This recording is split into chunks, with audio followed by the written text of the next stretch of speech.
Tapi kayak gitu. itu sampai di S2 kan ya Mas, seperti itu ya di sana tuh ya. Kalau di aku nih lebih ke manajemennya sih Mbak. Jadi gimana aku memanage si TVET ini dalam lingkup ASEAN. Hmm, Karena menarik loh ini. programku ini kan dalam tataran ASEAN Mbak. Jadi mereka-mereka yang di negara-negara yang berkembang. Jadi kita tahu perkembangannya gimana sih di kayak di Vietnam gimana, di Kamboja gimana, di Hmm, Laos seperti apa. Nanti hmm. perbandingannya dengan negara modern seperti Korea gimana. Oh, itu gelarnya apa Mas? Nyun sewu. Gelarnya Master of Science sih Mbak, MSc.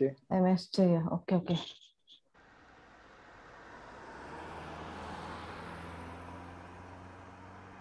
Halo, Assalamualaikum warahmatullahi wabarakatuh. Selamat sore saat ini di Surabaya sore, teman-teman, Sobat Cari Podcast dan teman kenapa. Saya sudah ada tamu lagi loh, masih tentang pendidikan luar negeri. Di seberang sana ada Mas Aditya Hari Sasongko. Halo Mas Hari, Halo sore. Mbak, selamat sore. Sore. Sehat Mas? Alhamdulillah sehat Mbak. Alhamdulillah sehat. Nggih. Ya, Sekarang posisi sudah di Indonesia? ya sekarang saya baru tiba di Indonesia per 1 Agustus kemarin. Hmm, Jadi sebenarnya saya akan wisuda di tanggal 19 Agustus, cuman karena pandemi saya ya? sudah tidak pulang ya pandemi juga setahun nggak pulang, jadi pengen cepat-cepat pulang ketemu keluarga. Seperti Oh, itu sih Mbak. tuh ya, teman-teman sudah dengar ya, wah ini tamunya orang luar lagi gitu. Lu luar mana? Ini adalah kita bicara tentang Korea lagi. Jadi Mas Aditya Hari Sasongko adalah apa istilahnya sekarang itu sudah bisa dikatakan lulus S2 ya Mas ya dari Global Ya, TVET Management Korea Tech. Nah, ini Korea lagi nih. Banyak loh yang tertarik teman-teman ini dengan pendidikan di Korea. Yang kemarin kita juga sudah pernah bahas nih Mas Adit. Nah, sekarang kita hmm. menghadirkan Mas Adit. Mas Adit ini teman-teman S1-nya adalah HI ya dari Universitas Erlangga, tapi saat ini Mas Adit berkarir di mana Mas? Kementerian Tenaga Kerja ya? Kementerian Tenagakerjaan. Kementerian Tenaga Posisi Kerjaan. ya, Hmm. posisi Hmm. terakhir saya sebagai analis kerjasama luar negeri. Analis kerjasama luar negeri, oh menarik sekali nih. Ya, Mas sebenarnya saya tadi ketika baca CV-nya Mas Adit sepintas saya pikir oh ini apa pendidikannya media ya karena ada TV IT pertama saya bacanya. Ternyata katanya Mas Adit oh bacanya Global TVET Management. Boleh cerita dikit dong Mas ini apa sih sebenarnya Global TVET Managementnya ini? Global TVET Management itu kepanjangan dari TVET sendiri saya perlu jelaskan di sini Technical Vocational Education Training. Jadi secara singkat mungkin bisa disebut pelatihan dan pendidikan vokasi. Vokasi ini dalam artian kita belajar untuk mengenai keterampilan yang akan kita persiapkan di dalam dunia kerja.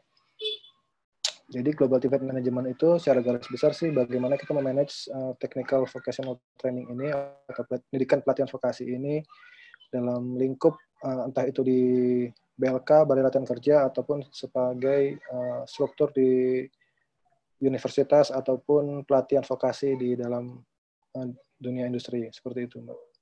Oke, pelatihan vokasi menarik sekali loh ini. Dulu Hmm. waktu awal berangkat itu beasiswa apa Mas ke sana itu? Sebenarnya sudah berjalan programnya Mbak, atau kerjasama antara kampus Korea Tech, Korea University Technology dan Education, disingkat Korea Tech, dengan Kementerian Ketenagakerjaan. Jadi saya ini angkatan ketiga, angkatan pertamanya berangkat 3 tahun lalu, angkatan kedua tahun lalu, dan saya di tahun 2020-2021 ini. Gitu. Jadi mereka-mereka yang belajar di sana itu sebagian besar adalah hampir semua pegawai pemerintah di negaranya masing-masing. Hmm. Jadi Korea Tech ini ingin mengedukasi negara-negara berkembang di ASEAN seperti Vietnam, Laos, Kamboja, Indonesia. Tapi yang mereka anggap sudah maju seperti Malaysia, Singapura, Thailand itu tidak mereka sertakan.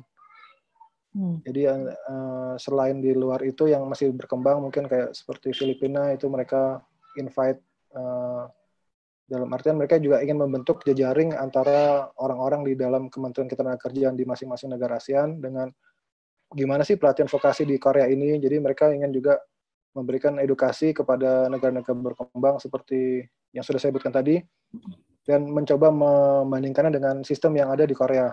Seperti itu. Oke, oke. Menarik Mas, tadi statementnya Mas Adit tentang Malaysia tuh udah nggak masuk hitungannya mereka gitu ya. Jadi dianggapnya udah maju gitu ya. Sebenarnya Ada apa sih dengan vokasi Indonesia nih, Mas? Jadi kalau di kita itu pendidikan pelatihan vokasi itu terpecah menjadi dua. Pendidikan vokasi itu di dalam ranahnya Kemendikbud dan pelatihan vokasi dalam ranahnya Kemnaker. Ini sering terjadi perbedaan juga sih, Mbak. Kayak lingkup pengangguran terbesar di Indonesia itu ada di lulusan SMK. Nah, itu kan sebenarnya menjadi pertanyaan, Mbak. Berdasarkan data BPS 2020 itu pengangguran terbesar di Indonesia itu strukturnya banyak dari lulusan SMK.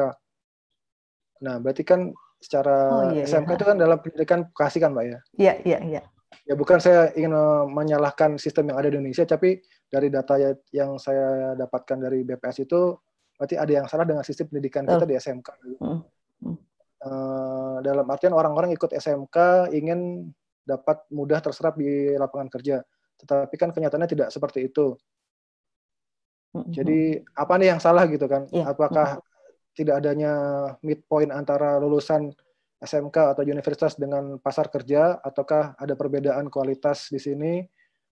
Apa nih yang salah gitu kan, Mbak? Jadi kita kan sebenarnya harus lebih banyak ini lagi. Apakah emang nggak ada pertemuan antara dunia industri dan dunia pendidikan?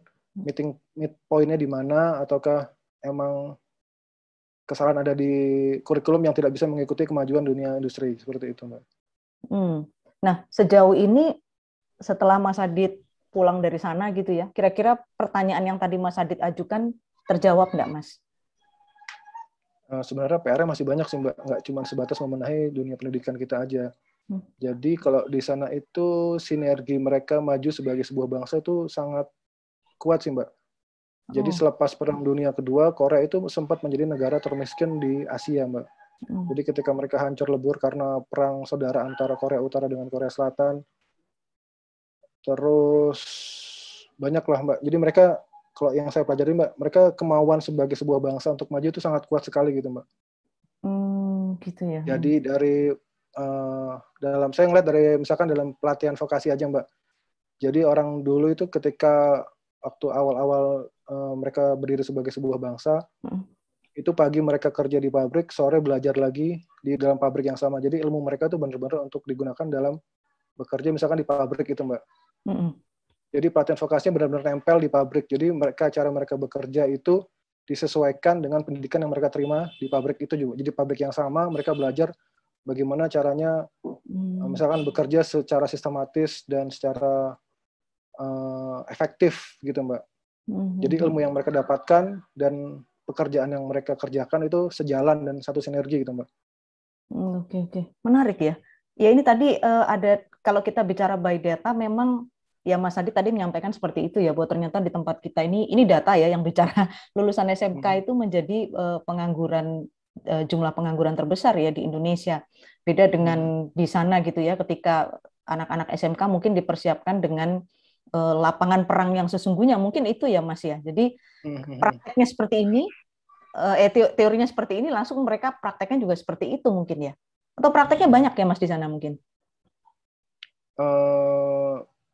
Jadi miss and match antara dunia pendidikan dengan dunia pekerjaan itu kan kerap terjadi sih, Mbak. Nggak cuma di Indonesia aja, di luar negeri pun banyak kita temukan juga.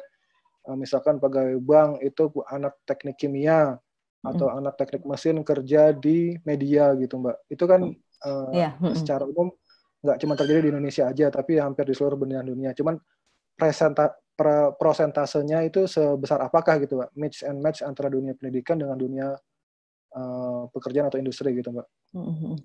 Nah, kan alangkah lebih baiknya apabila kita dipersiapkan sebelum memasuki pasar kerja, kita emang belajar mengenai apa yang akan kita mau gitu, Mbak. Misalkan anak teknik mesin gitu bekerja di dalam dunia industri mesin, itu kan akan lebih enak lagi gitu kan. Jadi dari awal memang dipersiapkan untuk menjadi pekerja di dalam hal yang spesifik gitu kan, Mbak. Ketimbang misalkan anak teknik mesin yang akhirnya terjerumus di dalam sebagai wartawan gitu, Mbak. Itu sering saya temukan juga di lapangan. Atau anak teknik kimia bekerja sebagai teller di Bank BNI gitu kan. Itu banyak juga kita temukan kan di Indonesia itu, Mbak. Kalau di mereka sih emang mereka ingin kerja apa, mereka cari pendidikan itu gitu, Mbak. Jadi berpikirnya jauh ke depan gitu, misalkan ingin bekerja di dalam dunia IT gitu, mereka cari universitas yang emang kompeten di dalam bidang itu, Mbak. Atau kalau di Korea itu kan industri yang lagi maju kan di industri semikonduktor, Mbak. Entah itu di perangkat handphone ataupun di robotik atau di dalam dunia IT lah, Mbak, di revolusi industri kelima ini. Nah, sesuai dengan minat dan bakat yang mereka ingin lakukan ketika mereka lulus kuliah nanti, nah mereka langsung terjun ke sana. Ataupun kalau mereka ingin bekerja langsung, mereka bisa mendapatkan pelatihan dari perusahaan yang bersangkutan. Jadi di sana tuh ada sistem yang disebut WorkNet, Mbak. Jadi segala data kita, baik itu telepon, kartu KTP, rekening bank, pendidikan, semuanya terintegrasi di dalam satu sistem. Nah, sistem itu pun yang nanti akan digunakan mereka untuk mencari kerja. Itu disebut WorkNet di sana, Mbak. Nah, jadi di WorkNet itu kita bisa melihat, misalkan kita butuh skill IT, kita ada sekolah apa aja, ada pelatihan apa aja yang bisa kita dapatkan baik dari perusahaan ataupun dari universitas. Kalaupun misalkan ingin terjun di bidang IT itu, kita bisa meng-apply di perusahaan ini misalkan.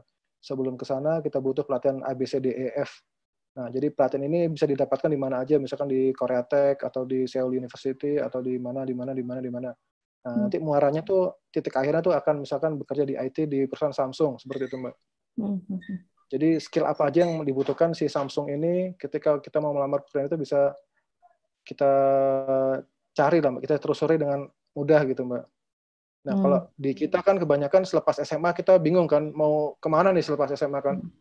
Mau misalkan ke ITB kah, kalau ITB nggak lolos kita mau kemana, ada STAN, ada mau jadi apa sih kan kita nggak ada bayangan ke depannya, Mbak ya. Kita hanya selepas SMA pokoknya kuliah dulu lah, entah itu mau jadi orang perbankan kah atau mau jadi apalah ntar urusan belakangan, yang penting kita kuliah dulu gitu kan.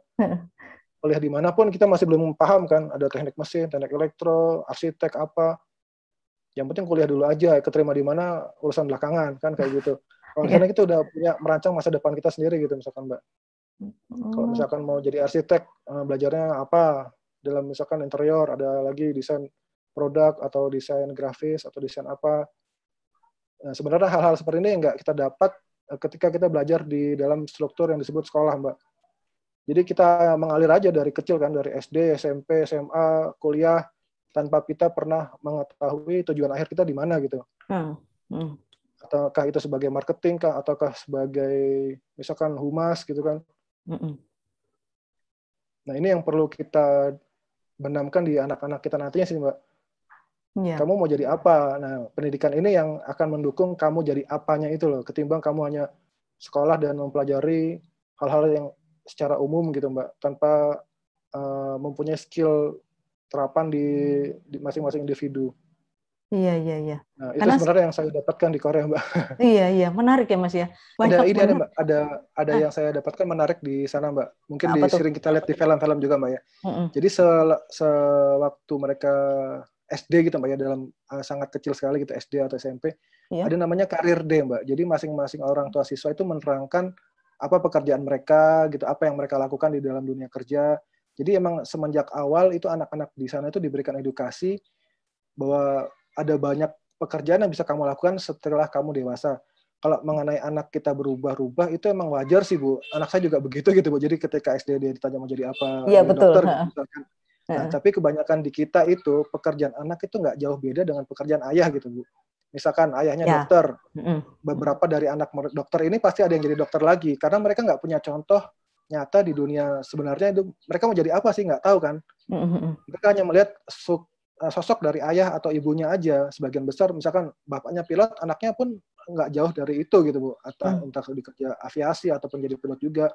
Nah, di kita itu nggak ada budaya untuk mengenalkan kepada anak bahwa terlepas dari pekerjaan ayah atau ibu ini masih banyak pekerjaan-pekerjaan lain yang bisa kamu kejar gitu. Mereka hanya melihat sosok ayah ibunya aja, karena di sekolah kita nggak ada semacam karir day gitu, Bu. Jadi anak-anak itu nggak dikenalkan kepada struktur pekerjaan yang ada di Indonesia gitu. Misalkan sebenarnya banyak loh pekerjaan di kita ini, nggak cuma sebatas ayah bekerja sebagai apa gitu misalkan kan, sebagai PNS gitu kan. Ntar anaknya juga pasti nggak lama juga jadi PNS gitu, Bu. Itu kan sering terjadi di struktur masyarakat kita kan, Bu ya. Jadi pekerjaan anak itu nggak jauh berbeda dengan pekerjaan ayah atau ibunya. Padahal di luar negeri itu sudah mulai dikenalkan seperti karir D itu dalam level yang anak itu masih kecil sekali gitu Bu, dalam SD. Jadi mereka paling nggak udah ada bayangan nih ketika misalkan aku mau jadi pemadam kebakaran, kerjaanku seperti apa aja gitu. Misalkan aku bekerja sebagai IT di Samsung, nanti kerjaanku seperti apa aja, sejari kecil mereka udah ada bayangan itu. Jadi mereka menyesuaikan dengan minat dan bakat yang mereka punya gitu. Nah, kalau di kita kan minat dan bakat yang dipunya gitu kan. Misalkan anaknya gambar, bapaknya dokter. Kamu ngapain jadi arsitek gitu kan? Duitnya nggak ada, mendingan jadi dokter kayak ayah. Nah, sebagian besar orang tua di kita itu mindsetnya seperti itu gitu, Bu. Nggak ingin anaknya gagal di dalam dunia kerja dan bahwa pekerjaan ayah lah yang terbaik gitu kan. Iya. Nggak, seakan-akan nggak percaya bahwa anaknya pun akan jauh lebih sukses dari bapaknya nanti ketika memilih pekerjaan yang berbeda dengan bapaknya. Nah, hal-hal seperti itu yang kurang di kita, Bu. Kalau saya pahami, Bu ya. Apa ya? Di Korea itu gimana?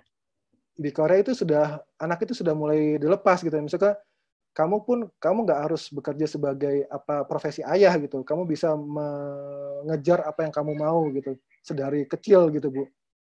Jadi emang anak-anak tuh dikasih pilihan, bukan sekedar mengikuti pilihan ayah atau ibunya aja. Ya kalau kamu gagal di dunia yang kamu pilih, ya itu resiko kamu gitu kan.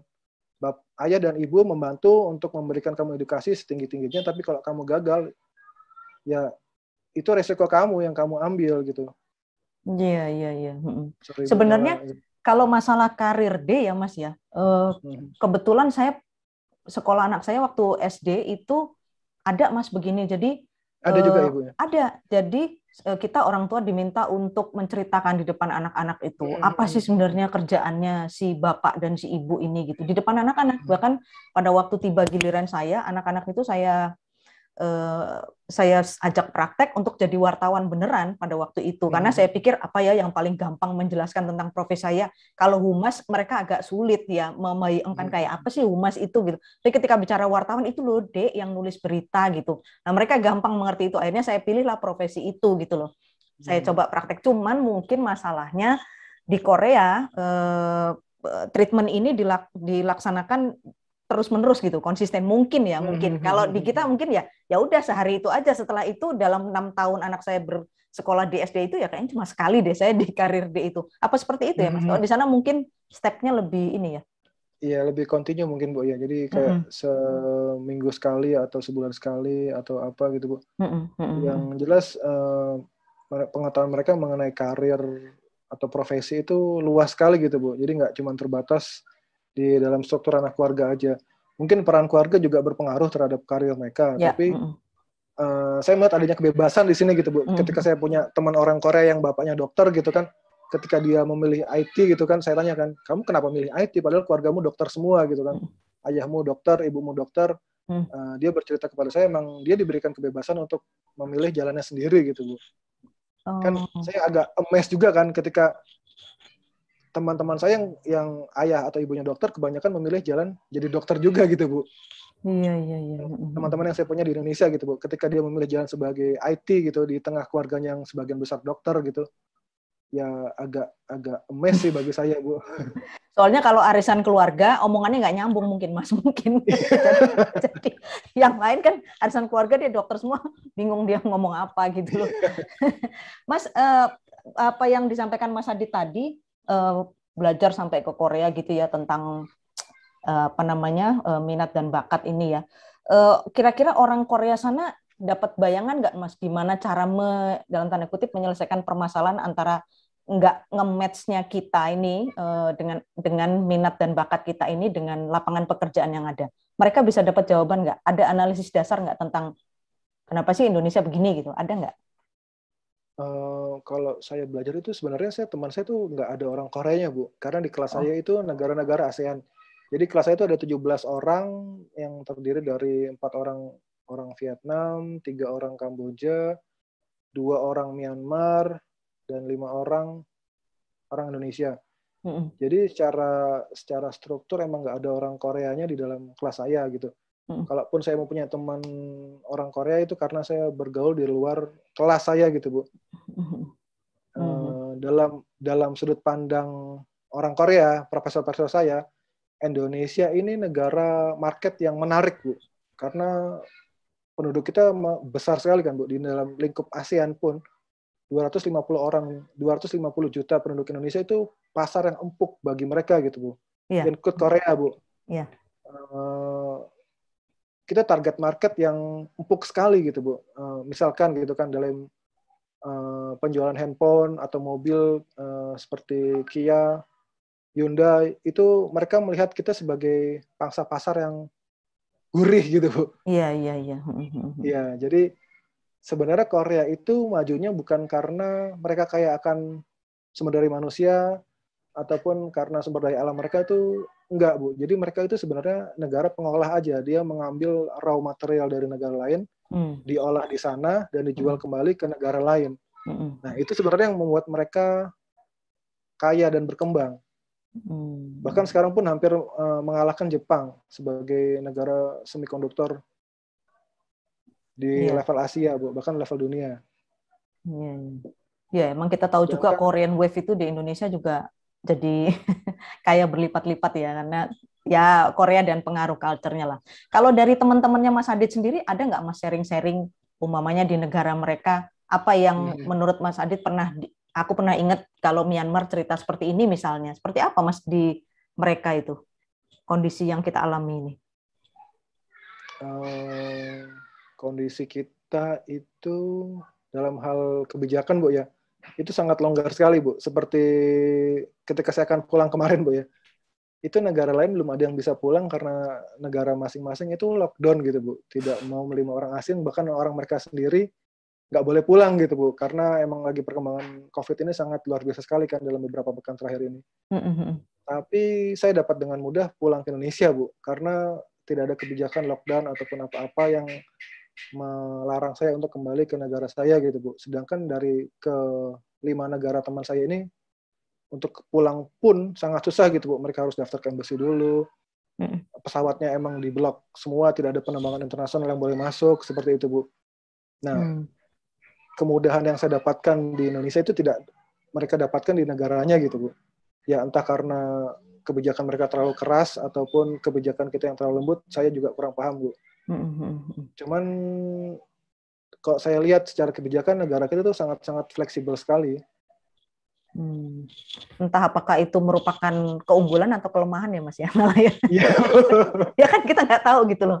Kalau terlalu ketat itu apakah kekuatan atau kelemahan. Sebaliknya juga gitu. Kalau terlalu longgar, apakah itu kelemahan atau kekuatan ya kita nggak tahu gitu loh. Karena kita tidak berdiri di sini sebagai orang yang mengkritisi semua kebijakan gitu ya. Cuman kita ngelihat kok enak ya kayaknya orang lain kalau ngelihat kita begini aja kok longgar sekali. Sebenarnya Indonesia tuh unggul di segala bidang loh, kayak tadi Mas Adit bilang kan ya, penduduknya banyak, itu bisa jadi pasar empuk sebenarnya, tapi sangat ironi ketika justru pengangguran terbesar itu dari lulusan SMK ya, yang kita harapkan, seperti saya orang tua ketika mungkin memasukkan anak saya ke SMK tuh, harapan saya kan anak ini lebih terampil gitu ya, dan lebih unggul dibanding dengan anak SMA mungkin ketika sama-sama lulus, harusnya dia lebih terampil, tapi fakta by data itu bicaranya memang ternyata pengangguran terbesar itu lulusan SMK. Nah, kalau lihat data ini, Mas, apa nggak kemudian pemikiran saya jadi begini loh, kalau memang pengangguran terbesar itu adalah lulusan SMK, ini mungkin data ini didapat dari bahwa lulusan SMA itu melanjutkan ke jenjang yang lebih tinggi, sementara SMK tidak, gitu, Mas. SMA kan stuck ya, artinya dia melanjutkan, dia terbatas juga kan pilihan di seleksi perguruan tinggi negerinya kan terbatas itu biasanya. Apa nggak karena itu ya data itu? Kira-kira? Kalau saya pikir sih malah seperti ini, Bu. Jadi orang-orang yang tidak diterima di SMA larinya ke SMK. Jadi emang SMK ini emang sebenarnya nggak jadi pilihan utama mereka-mereka yang pinter dan cerdas gitu, Bu. Jadi emang input awalnya aja tidak sebagus SMK gitu, Bu. Tidak sebagus SMA. Iya, karena misalkan orang-orang tua sekarang kan, kamu masuk SMA pilih jurusan IPA ya gitu kan. Jadi anak-anak yang mohon maaf tercebur dalam lulusan bahasa ini kebanyakan mayoritas, Bu, saya nggak bilang semuanya, Bu, ya, mayoritas mereka-mereka yang tidak diterima di lulusan IPA pada contohnya gitu kan, Bu, ya. Nah, begitupun dengan SMK gitu. Jadi mereka-mereka yang masuk di dalam SMK ini mungkin, Bu, ya, mungkin sebagian besar mereka-mereka yang tidak bisa melanjutkan di tataran SMA gitu. Misalkan nggak masuk SMA unggulan, ya udahlah masuk SMK. Misalkan seperti itu gitu Bu. Jadi ketika inputnya tidak sebagus SMA, maka secara otomatis outputnya pun kita tidak bisa harapkan sebagus SMA gitu, SMA juga. Dan kebanyakan mereka yang lulus dari SMA pun melanjutkan ke universitas gitu, tidak langsung bekerja. Jadi kalau misalkan panggungan terbesar dari SMK, mungkin dari dua logika yang saya ajukan tadi mungkin seperti itu gitu Bu. Jadi emang dari awal input yang nggak bagus, outputnya tidak bisa kita harapkan menjadi super bagus gitu kan Bu. Iya. Iya ya kok ini sekali ya gitu ya. Ya tapi ini kenyataan ya, indahnya Indonesia itu seperti itu. Harapannya ketika kita lulus SMK kita bisa mendapatkan langsung pekerjaan, kita menjadi terampil. Tapi kenyataannya mereka-mereka yang lulus SMK pun masih ikut pelatihan di balai latihan kerja milik pemerintah gitu Bu. Sering kita temukan juga, misalkan lulusan SMK masih ikut pelatihan untuk menghadapi dunia kerja di balai latihan kerja milik pemerintah. Padahal kan secara nalar kan ngapain kamu ikut pelatihan lagi ketika kamu sudah mendapatkan pendidikan di bangku SMK gitu Bu. Nah, pada kenyataannya apa yang mereka dapatkan di bangku SMK mungkin tidak sedapat langsung digunakan di dunia kerja. Jadi mereka membutuhkan pelatihan lebih lanjut lagi. Oke. Menarik loh Mas ini perbincangan kita ya. Tadi kemana-mana ya perbincangannya jadinya. Karena ini menyangkut anak ya. Anak itu artinya kan anak Indonesia ini nanti yang akan membawa Indonesia ke arah mana. Jadi saya itu tadi langsung berubah deh ini jadinya. Oh ya ini masalah anak kita ya. Maksudnya aset bangsa juga. Bu. Ya makasih Mas Adit. Ini udah banyak sharing yang menarik sekali bisa di-highlight oleh teman-teman di sini. Terutama untuk teman-teman lulusan SMK ya, dan mungkin untuk teman lain yang ingin membuka wawasan seputar dunia kerja. Makasih Mas Adit, ini di sesi 1, kita akan ketemu lagi dengan Mas Aditya Harisasongko di sesi 2. Terima kasih, Assalamualaikum. Waalaikumsalam.